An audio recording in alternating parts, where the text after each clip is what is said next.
What's going on, guys? I'm Steve. Welcome back to the channel. Welcome back to another video. If it's your first time stopping by the channel, hit that subscribe button. Trust me, you won't regret it.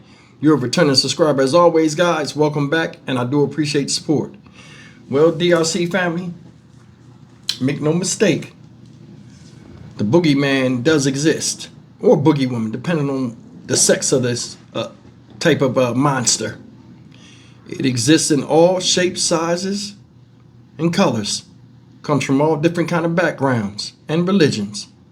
But make no mistake, this monster's out there, and they do terrorize children. Today I want to talk about a story that I seen a couple of days ago, and I forgot all about it, and now it just came back up. That recently happened in a place called Charlotte County, Florida, and it's involving this monster right here. Enter Mr. DanielD'Angelo, 53-year-old man, 1 year older than me. You think he have a lick of sense, especially what he's done, in his past criminal history. Ladies and gentlemen, this guy right here is a registered sex offender, right? And he was just recently caught in a house where he was caught by the father from the waist down, exposed, and in bed with his 7-year-old daughter.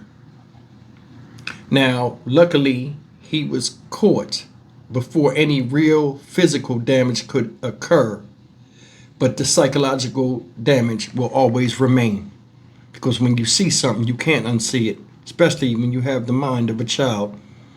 And like I said, this is unacceptable. There are some things that a sorry will not fix, and there are some crimes that are unforgivable, namely those dealing with the growth and development of children, no matter what the action is. Take a look at the story, and I'll be back with commentary. Deputies say a man we now know as a registered sex offender gets caught half naked in the bedroom of a 7-year-old girl. The father of the victim walked in on the horrifying sight in the nick of time. Wink News anchor Annalise Iraola joins us live from the Charlotte County Sheriff's Office. And Annalise, how did this father catch this predator? Lois Chris, the father of the victim, told detectives he was working around the house when suddenly he got a bad feeling. He went to check on his 7-year-old daughter. That's when he saw her in bed, eyes wide, in a state of panic, and 53-year-old DanielD'Angelo partially on top of the girl in her bed. Now, D'Angelo had just moved into that home roughly 2 weeks before. And today I spoke with his former roommate and former landlord, who were heartbroken for the little girl and her family and had troubling experiences with him on their own. I was afraid of him because he kept banging on my door and banging on my door all the time, and I kept saying, go away, go away, go away, leave me alone. Robin Hart, former roommate of DanielD'Angelo, and Kevin, his former landlord, had bad experiences with him when he lived at this home on Easy Street in Port Charlotte before he moved in August. He just gets so drunk that he didn't know what he was doing. He could barely walk. He just did things that normal people actually never do. D'Angelo's new roommate and father of the victim, a 7-year-old girl, called 911 around 11 p.m. on Sunday night. The girl and the girl's father say 53-year-old DanielD'Angelo was in the girl's room, boxers on, shirt off, pants around his ankles, lying partially on top of the girl in her bed. The father immediately grabbed D'Angelo and was able to take 2 photos of him in the girl's room, later used as evidence of his crime. How long does a registered sex offender have once they move addresses to alert authorities? Within 48 hours. Okay, so it's quick. Yes. Yeah, it's a third-degree felony if they fail to register within 48 hours. Detective John Sadler is in charge of Charlotte County sexual offender registrations and tracking. If you're concerned about someone in your home or around your kids, there are ways to check their status as a sex offender. We have the FDLE sex offender database, and then we also have one called Offender Watch. Offender Watch it covers multiple states. And FDLE is the Florida Department of Law Enforcement, so they cover all the sex offenders in Florida. As for the little girl and her father, I hope nothing but the best for her. She seemed fine when we saw her. And the father, he seemed okay. He's having a hard time because he's the one that walked in on Daniel. D'Angelo was arrested and charged with lewd and lascivious conduct and failing to register as a sex offender at his new address. He remains in custody in the Charlotte County Jail. I'm live in Charlotte County on Elise Iraola, Wink News. It's fucked up. And I'm going to be dead honest with you. You know, sometimes in the comment section, you get somebody that says, oh, this guy says a lot of stuff, but he wouldn't do nothing if he was in that situation. I want you to hear me. My little girl is 9 years old and she is my life. I will go to war for that. You understand what I'm saying? If I caught this type of stuff happening, it would have been a fight to the death. Either my life or his life would have been taken, but whatever mistake he tried to make, he wouldn't make it again. I'm telling you. This shit right here is crazy. And they said when he gets drunk, he does stuff. But what kind of man gets drunk in a house that he just moved into that has a child there? I want you to think about that. This guy was a registered sex offender. And yeah, the father came in and caught him.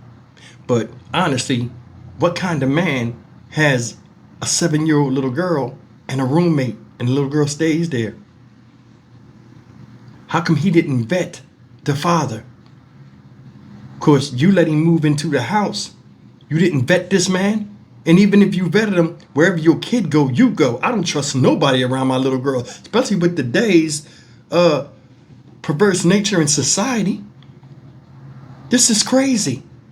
It's crazy. But either way, man, it still should not have happened, people. Seriously. Men with common sense, and the biggest question that will remain in the universe is why somebody would do this, whereas you're an adult. You don't see a child as a being of sexual desire because they're children. They're not even, that little girl's 7 years old. She's not even ready to even be looked at in that way. And here you are, drunk or whatever it was, because it didn't say if he was drunk or not. But he does have a record of this type of stuff. And the system keeps giving them chances after chances after chances. Let me tell you something. If I ran shit, you only had one time of going hard against the grain of natural human thought and common sense, especially with dealing with a child, and you'd be gone. You would be gone.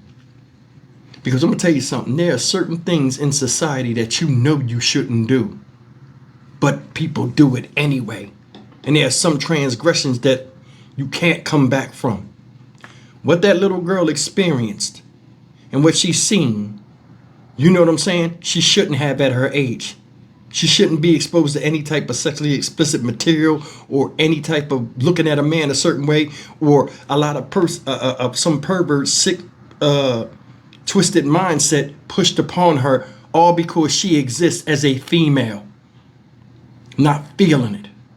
I'm not. And I'm not one of these courageous people that say, oh, they need to kill all these sex offenders and they need to do this. They need to get them. Listen. Once you are caught doing that shit, you disappear and never be seen again. Because I'm going to tell you something. We've seen it before. We all watched Chris Hansen, To Catch a Predator. That show was famous. In fact, it's still out. It's just underground a little bit. You can see new YouTube episodes on it because he has his own channel. Every time you see these people get caught and they get confronted by adults about why they're not acting adult and they're doing stuff with children, what do they do and how do they sound? They sound exactly like the age of the person they were trying to touch in the first place. Make it make sense. You can't. We don't need to sit around and wonder why people do this stuff and how we can help them. Fuck that. Show them the fucking flowers and be done with it. Because I'm more than sure this right here was a buildup of things in them. And a lot of times they didn't get caught, but they wind up getting caught at this time. And all of a sudden we're supposed to, oh, they need a second chance. Let's coddle the criminal. Let's this, let's that. How does that help the growth and development and the mental scarring that a child just went through, whether he penetrated it or not? And he said the father came in there and caught him in time and snapped pictures before he could get up out of there as proof. But I want you to think about it. When we all were kids at a certain time in our lives, and you see it in movies, they use that as a basis of movies. Little kids hearing squeaks or creaks in the house, and they're scared to sleep in a room by themselves. They think something's under the bed. They think something's in the closet. They think they saw a shadow in their room. Nowadays, they're really seeing it. And it ain't no fictitious monster. It's a real one. And a lot of times they had their pants down at the fucking ankle and trying to expose a child to a world that they shouldn't see and one that can be harmful for them, both physically and mentally.